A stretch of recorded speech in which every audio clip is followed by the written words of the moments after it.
नमस्कार, राज्यसभा टीवी में आपका स्वागत है। इस वक्त की हर अहम खबर के साथ मैं हूं अंकिता सिंह। बुलेटिन की शुरुआत करेंगे। भाषा किसी पहचान की मोहताज नहीं होती, उनसे हमारी पहचान होती है। अच्छा है कि हम अपनी भाषाओं को उनका सही स्थान दें।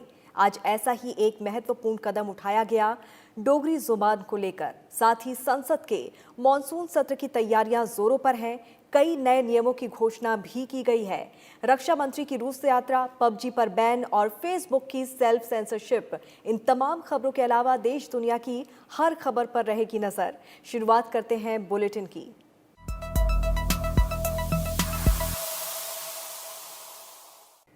केंद्रीय कैबिनेट ने मिशन कर्मयोगी राष्ट्रीय सिविल सेवा क्षमता विकास कार्यक्रम को मंजूरी दे दी है। इसका लक्ष्य सिविल सेवकों को और अधिक रचनात्मक, कल्पनाशील, सक्रिय, पेशेवर, प्रगतिशील, पारदर्शी और प्रौद्योगिकी सक्षम बनाकर भविष्य के लिए तैयार करना है। साथ ही कैबिनेट की बैठक में जम्मू कश्मीर के लिए राजभाषा विधेयक 2020 लाने का भी फैसला हुआ।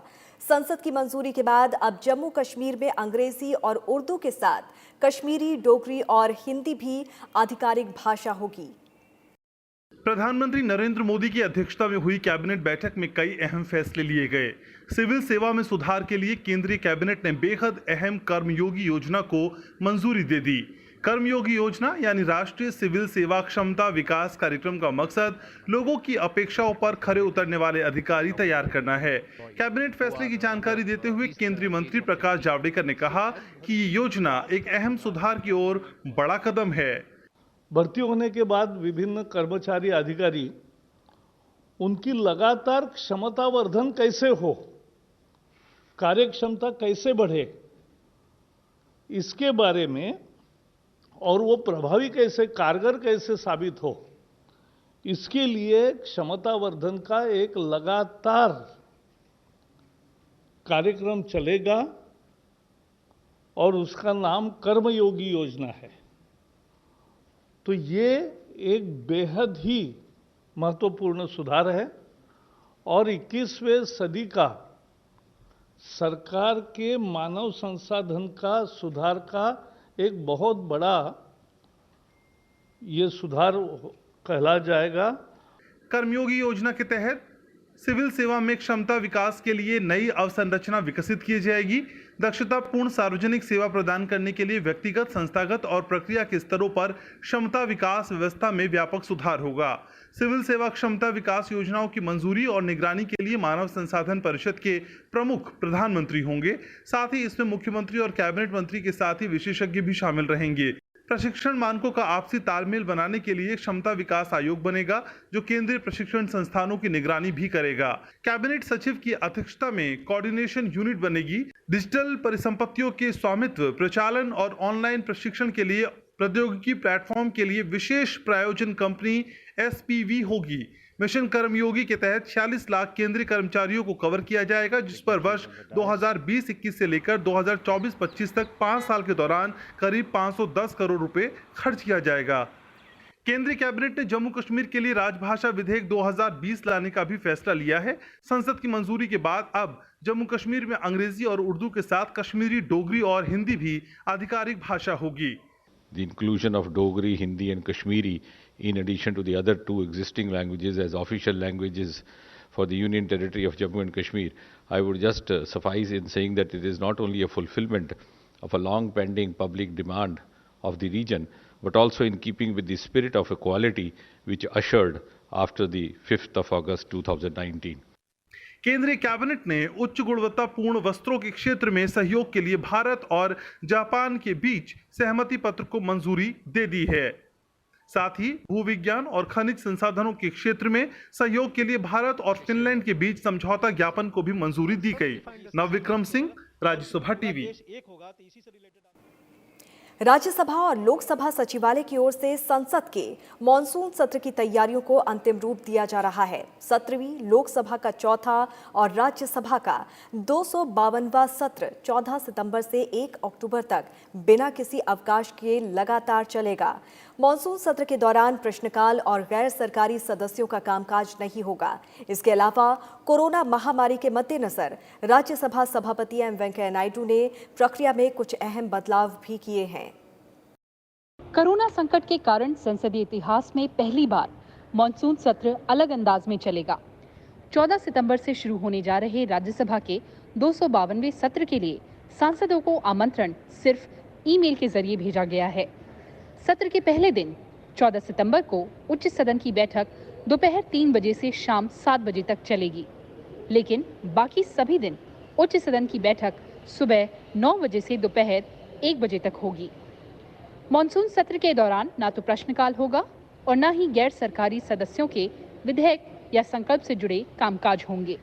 राज्यसभा में ध्यानाकर्षण, अनुमति से उठाए गए मामलों और विशेष उल्लेख के संबंध में प्रक्रिया और परिपाटी में कुछ बदलाव किए गए हैं। जो सदस्य किसी दिन अवलंबनीय लोक महत्व का मामला उठाना चाहते हैं, उन्हें इसकी सूचना एक दिन पहले दोपहर 12 बजे से रात 8 बजे तक सभापति को देनी चाहिए। साथ ही जिस मामले को सदस्य उठाना चाहते हैं, उसकी आवश्यकता और महत्व को न्यायोचित ठहराते हुए उसका सारांश भी उस सूचना में देना चाहिए। स्वीकृत मामलों को बैठक के पहले आधे घंटे के दौरान सभा पटल पर अहम मंत्रालयों और विभागों से संबंधित अहम पत्रों को रखे जाने और औपचारिक कामकाज को निपटाए जाने के तुरंत बाद उठाया जा सकेगा। किसी भी सदस्य को एक सप्ताह में अनुमति से उठाए गए मामले के रूप में एक से अधिक मामलों को उठाने की अनुमति नहीं होगी। एक बैठक के लिए किसी भी सदस्य की ओर से ध्यानाकर्षण की 2 से अधिक सूचनाएं नहीं दी जा सकती।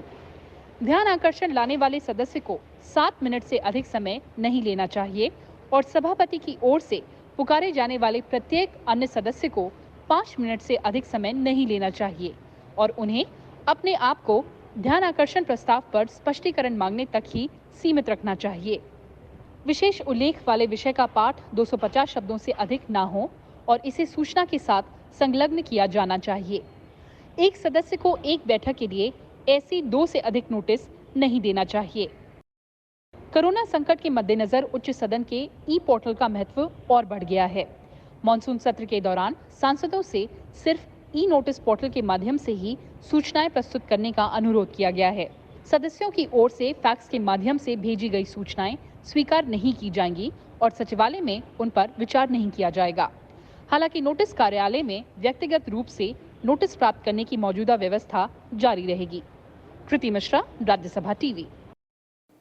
इस बीच लोकसभा में कांग्रेस के नेता अधीर रंजन चौधरी ने आगामी मॉनसून सत्र के दौरान दैनिक कार्यवाही सूची में प्रश्नकाल को शामिल किए जाने की मांग की है। कैबिनेट बैठक के बाद केंद्रीय मंत्री प्रकाश जावड़ेकर ने कहा कि संसदीय कार्य मंत्री प्रहलाद जोशी इस मामले को लेकर सभी राजनीतिक दलों के संपर्क में हैं और इसके आधार पर ही इस बारे में निर्णय लिया जाएगा। एक विशेष असाधारण स्थिति में इस बार का संसद सत्र हो रहा है। सांसदीय कार्य मंत्री सभी पार्टियों के संपर्क में है, बात कर रहे हैं और इसलिए वो आपको बताएंगे उचित समय पर। राज्यसभा की याचिका समिति ने देश में बाढ़ों के वास्तविक पूर्वानुमान से संबंधित एक याचिका पर बेहद अहम रिपोर्ट को अंतिम रूप दिया। ये याचिका बाढ़ों के वास्तविक समय के अनुमान को लेकर थी ताकि बड़ी मात्रा में जनधन की हानि को रोका जा सके। सभापति के अनुमोदन के बाद समिति ने इस याचिका की गहन पड़ताल की और कुछ संशोधनों के साथ रिपोर्ट को अंतिम रूप दिया। साथ ही समिति ने पॉक्सो अधिनियम 2012 को मजबूत बनाने और उसके प्रभावी कार्यान्वयन से संबंधित अपनी 156वीं रिपोर्ट पर एटीआर को भी कुछ संशोधनों के साथ मंजूरी दे दी। राज्यसभा सांसद प्रसन्न आचार्य की अध्यक्षता वाली 10 सदस्यीय याचिका समिति की ये चौथी बैठक थी, जिसमें 7 सदस्य बैठक में मौजूद थे। करीब 1 घंटा चली बैठक में समिति के नए सदस्य डॉक्टर एल हनुमंतैया ने भी हिस्सा लिया। संसद की कोयला और इस्पात संबंधी स्थायी समिति ने आज अपनी बैठक में खनन क्षेत्र में पर्यावरण और वन क्लियरेंस प्रक्रिया पर विचार किया। बैठक में खान मंत्रालय के सचिव अनिल कुमार और पर्यावरण और वन मंत्रालय के सचिव आरपी गुप्ता से विषय पर चर्चा की गई। दोनों सचिवों ने इस विषय पर सरकारी पक्ष को लेकर समिति के समक्ष प्रस्तुति दी। इस बैठक में 11 सदस्यों ने हिस्सा लिया।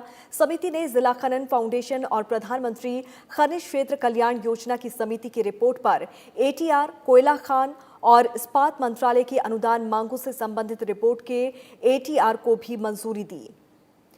सोशल मीडिया प्लेटफॉर्म फेसबुक पर राजनीतिक विवाद के बीच कंपनी के भारत प्रमुख अजित मोहन आज संसद की स्थायी समिति के सामने पेश हुए। कांग्रेस सांसद शशि थरूर की अध्यक्षता वाली सूचना प्रौद्योगिकी पर संसदीय स्थायी समिति ने फेसबुक के दुरुपयोग के आरोपों पर कंपनी का पक्ष सुनने के लिए बुलाया था। संसदीय पैनल ऑनलाइन सोशल मीडिया प्लेटफॉर्मों के दुरुपयोग, अधिकार और रोकथाम, डिजिटल स्पेस में महिला सुरक्षा के मुद्दे की पड़ताल कर रही है।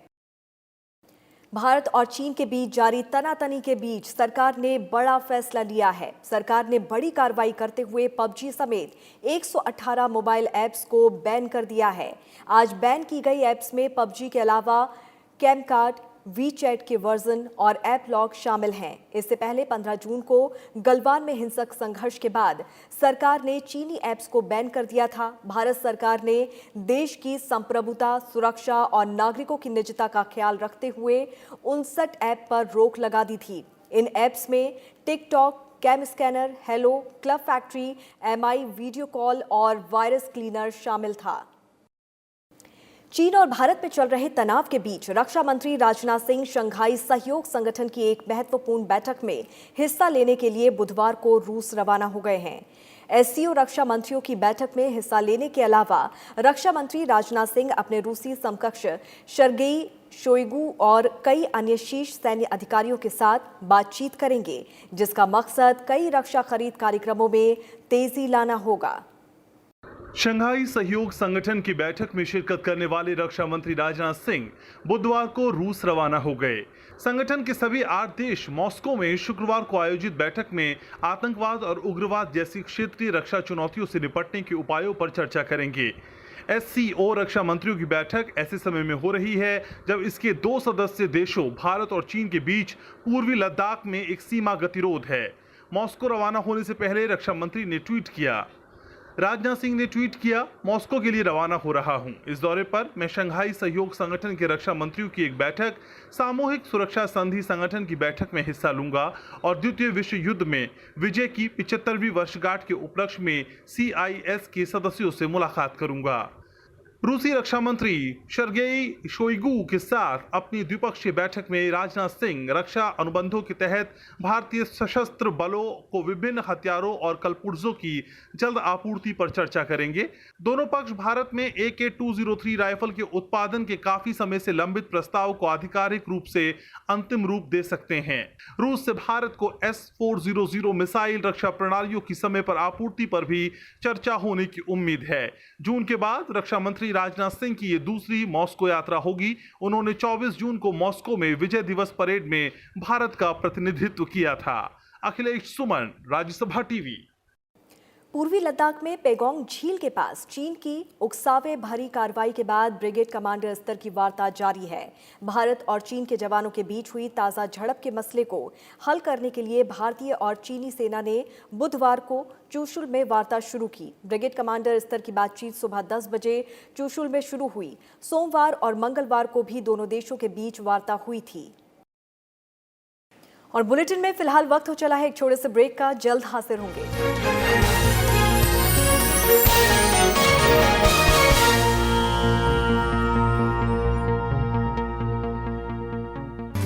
Watch India Fights Back with me, Vishal Dahiya, at 7:30 p.m. only on Rajya Sabha Television.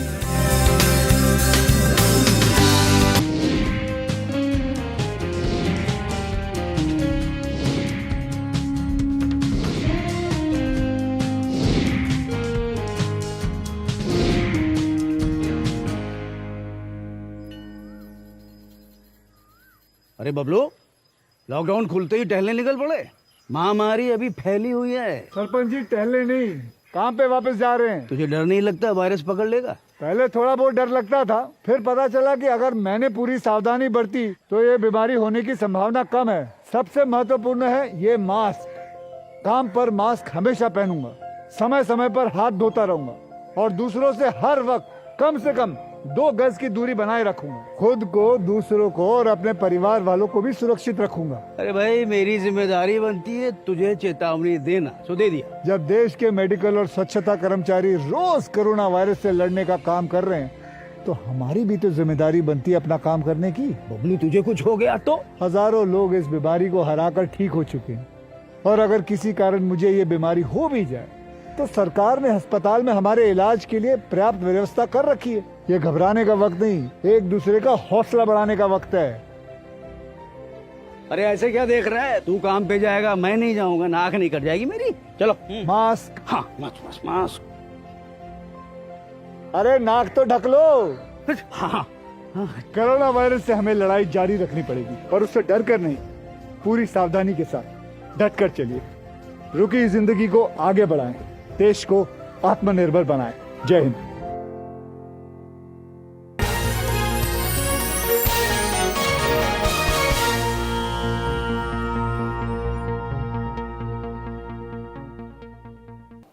सरकार की टेस्ट, ट्रैक और ट्रीट की रणनीति के कारण देश में कोविड-19 से ठीक होने वालों की दर अब करीब 77% हो गई है। अब तक इस संक्रमण से 29 लाख से अधिक लोग ठीक हो चुके हैं।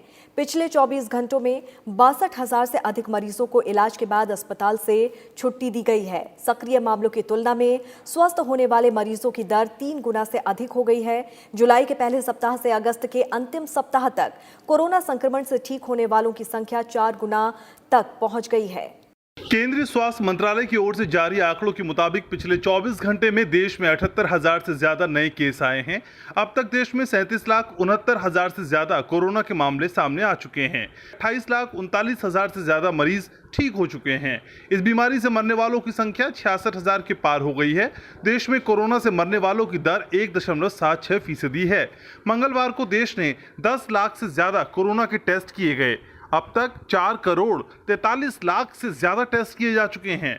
कोविड-19 के मामलों और उससे हुई मौत के आंकड़ों पर नजर डालें तो 54% कोरोना संक्रमित लोग 18 से 44 साल की उम्र के हैं।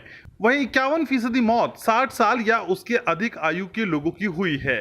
देश में आए कोरोना के मामलों में 17 साल से कम आयु के लोग 8% हैं, जबकि कोरोना मरीजों में 26 से 44 आयु वर्ग के लोग सबसे ज्यादा 40% हैं। कोरोना संक्रमितों में 45 से 60 साल के लोग 26% हैं और इस आयु वर्ग में 36% मौत हुई है। 60 साल और उससे ऊपर के 12% मरीज हैं। वहीं कोरोना से हुई मौत में 51% बुजुर्ग हैं।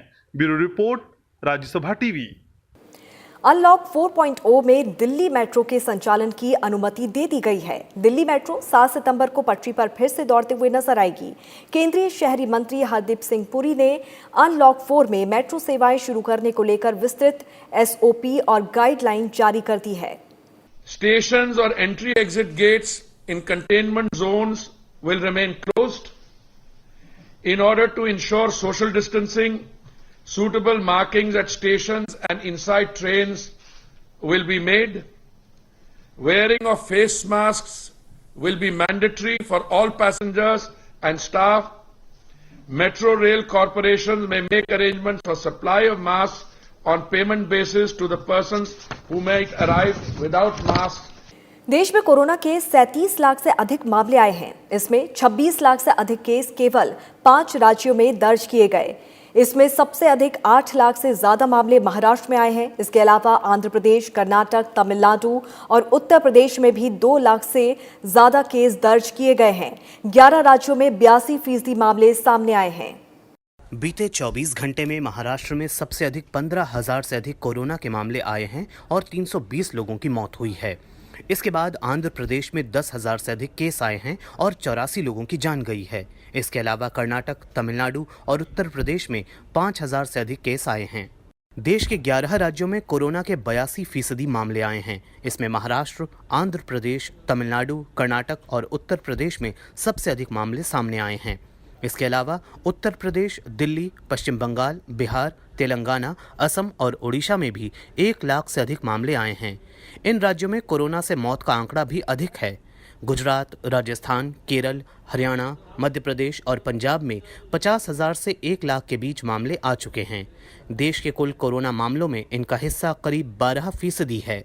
देश के कई राज्यों और केंद्र शासित प्रदेशों में राष्ट्रीय रिकवरी रेट से अधिक स्वस्थ होने की दर है। दादरा और नगर हवेली और दमन और दीव में रिकवरी रेट करीब 89% है, इसके अलावा दिल्ली, बिहार, तमिलनाडु और अंडमान निकोबार द्वीप समूह में 85% से अधिक कोरोना के संक्रमित इलाज कराकर ठीक हो चुके हैं। Bureau report, Rajya Sabha TV. केंद्रीय संचार और सूचना प्रौद्योगिकी मंत्री रविशंकर प्रसाद ने सोशल मीडिया प्लेटफॉर्म फेसबुक को देश विशेष के लिए दिशा निर्देश जारी करने के लिए पत्र लिखा है। फेसबुक सीईओ मार्क जुकरबर्ग को लिखे पत्र में उन्होंने 2019 के आम चुनाव में फेसबुक के रवैये पर गंभीर चिंता व्यक्त की। रविशंकर प्रसाद ने कहा कि चुनाव में फेसबुक प्रबंधन ने दक्षिणपंथी विचारधारा का समर्थन करने वाले पोस्ट की पहुंच कम करने और ऐसे पृष्ठों को हटाने का बेजा प्रयास किया। अंतर्राष्ट्रीय मीडिया के साथ फेसबुक कर्मचारियों के एक समूह ने देश की लोकतांत्रिक प्रक्रिया को चोट पहुंचाने की कोशिश की।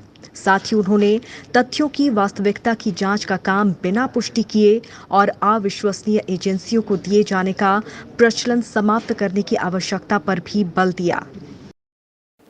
फेसबुक ने पाकिस्तान के कई अकाउंट और पेज सस्पेंड कर दिए जो दूसरे अकाउंट या पेज को रिपोर्ट करते थे। फेसबुक ने 31 अगस्त को 103 पेज, 78 ग्रुप्स, 453 अकाउंट्स और 107 इंस्टाग्राम अकाउंट्स को सस्पेंड कर दिया। संगठित तरीके से अवैध काम करने के लिए ये कार्रवाई की गई। फेसबुक ने अपनी रिपोर्ट में इस नेटवर्क के पीछे पाकिस्तानी लोगों का हाथ बताया है। फेसबुक ने इस नेटवर्क का हिस्सा स्टैनफोर्ड इंटरनेट ऑब्जर्वेटरी के साथ शेयर किया था। जांच में पता चला कि इनमें से ज्यादा अकाउंट भारत विरोधी फेक न्यूज को प्रचारित और प्रसारित करने में इस्तेमाल हो रहा था, जिसमें खास तौर से भारत की सरकार और भारतीय सेना से जुड़ी गलत और भ्रामक खबरें थी। इसमें चीन को लेकर भारत सरकार की नीतियों और कोरोना महामारी से मुकाबले में भारत सरकार की आलोचना से जुड़ी गलत खबरें और संदेश शामिल थे। इसमें से कुछ पेज के 70,000 से ज्यादा फॉलोअर्स थे तो कुछ ग्रुप्स पर 11 लाख से ज्यादा लोग मौजूद थे। फेसबुक ने कोऑर्डिनेटेड इन ऑथेंटिक बिहेवियर के लिए इन सभी अकाउंट को रिमूव किया है। Bureau report, Rajya Sabha TV. Twitter अपनी सेवा के कुछ ट्रेंडिंग टॉपिक्स में पिन ट्वीट्स और छोटे विवरण शामिल करेगा। इससे यूजर को ये समझने में आसानी होगी कि उनके प्लेटफॉर्म पर कोई विषय क्यों ट्रेंड कर रहा है। ये कंटेंट में कुछ दिनों में सभी यूजर अकाउंट में आ जाएगा। इससे ट्विटर यूजर को ट्रेंड में चल रहे विषयों पर उसका विवरण देने को मिल सकता है और साथ ही मदद के लिए इनके संदर्भित विषय की भी जानकारी होगी।